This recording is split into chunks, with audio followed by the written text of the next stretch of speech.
Sir, स्वागत तुमचं TV9 मध्ये। धक्कादायक आहे की देवेंद्र फडणवीसांनी असं म्हटलंय की मला उपमुख्यमंत्री पदाचा राजीनामा देण्याची इच्छा आहे, तर तुमची काय प्रतिक्रिया यावर? नाही, खरं म्हणजे मी आता प्रतिक्रिया त्यांची ऐकली। निवडणुकांमध्ये हारजीत होत असते आणि काही आता जी निवडणूक झाली त्याच्यामध्ये मतांची टक्केवारी जर आपण पाहिली तर जागा ओव्हरऑल जास्ती मिळाल्या असल्या तरी सुद्धा मतांची टक्केवारी सारखी। मुंबईमध्ये तर 2 लाख मतं आम्हाला जास्त मिळालेली आहेत। त्यामुळे आम्ही सगळ्यांनी मिळून काम केलेलं आहे आणि ही सगळ्यांची जी काही यश अपयश जे आहे ते सामूहिक जबाबदारी आहे आमची असं समजतो। त्यामुळे आम्ही टीम म्हणून हे काम केलंय आणि राज्यात देखील खूप चांगलं काम झालंय। देवेंद्रजी, मी, अजितदादा, आणि त्यामुळे यापुढे देखील एकत्र काम करायचं आपल्याला आहे राज्यासाठी।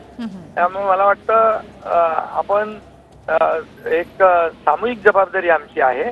त्यामुळे एका निवडणुकीने सगळं काही संपत नसतं आणि एका निवडणुकीत हार जीत झाली म्हणून आपण काय आम्ही खचून जाणारे नाही आहोत। त्यांनी काही भावना व्यक्त केल्या असतील परंतु आम्ही शेवटी टीम म्हणून काम करत राहणार एकत्र। सर, हा निकाल जो आहे तो देवेंद्र फडणवीसांना कदाचित दुखावणारा देखील आहे, तर अशा वेळेला तुम्ही आता देवेंद्र फडणवीसांशी बोलणार आहात का किंवा या संदर्भात काही संवाद? नाही, बिलकुल बोलणार आणि आम्ही एकत्र काम करणार। एकत्र काम केलं आणि जे काय रिझल्ट आले त्याची आमची सगळ्यांची कलेक्टिव्ह जबाबदारी आहे। त्यामुळे कोणाची एकट्याची जबाबदारी आहे असं मी मानणारा कार्यकर्ता नाही। त्यामुळे नक्की मी त्यांच्याशी बोलेन। या सगळ्या निवडणुकांमध्ये सर महायुतीला मोठा धक्का बसलेला आहे।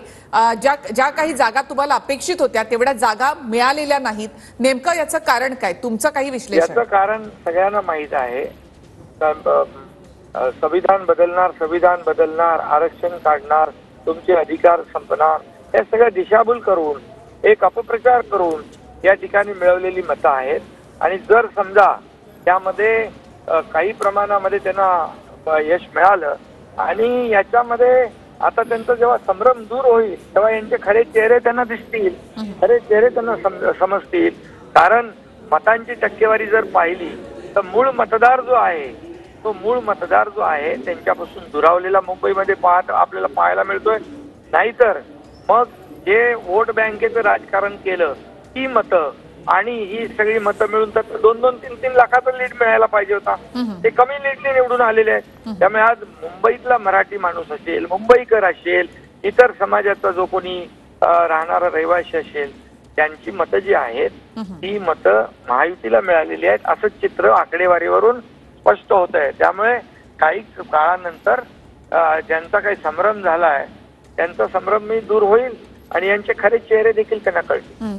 सर, संविधान बदलणार हे नरेटिव्ह सेट करण्यामध्ये विरोधक यशस्वी झाले असं फडणवीस म्हणाले, तर याचाही फटका बसला का? हा, बिलकुल बसला आणि तसा विषयच नाहीये। परंतु नरेटिव्ह खोटं बोला पण रेटून बोला, यामध्ये ते आता हे यशस्वी झालं पण हे टेम्पररी आहे, हे कायम नाहीये।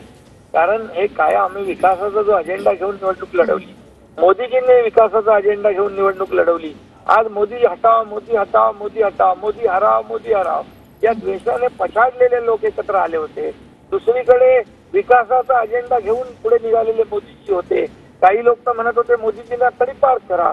आता या देशातल्या जनतेने बहुमताचा आकडा मोदीजींना दिलाय आणि जे बोलणारे तडीपार करा त्यांना सत्तेपासून रोखून तडीपार केलेलं आहे असं माझं मत आहे। सर, मराठा आरक्षणाचा मुद्दा, कांद्याचं धोरण, या सगळ्याचा फटका याची कारण मीमांसा जी आहे ती केली जाईल आणि नक्की याच्यामधून पुढे एक जे काही त्याच्यात दुरुस्त करायची ती करता येईल। नक्कीच सर, एक शेवटचा प्रश्न, तुमचा स्वतःचा परफॉर्मन्स यामध्ये कसा होता? म्हणजे 15 पैकी जी खूप खूप धन्यवाद। मुख्यमंत्री एकनाथ शिंदे आपल्याशी बोलत होते।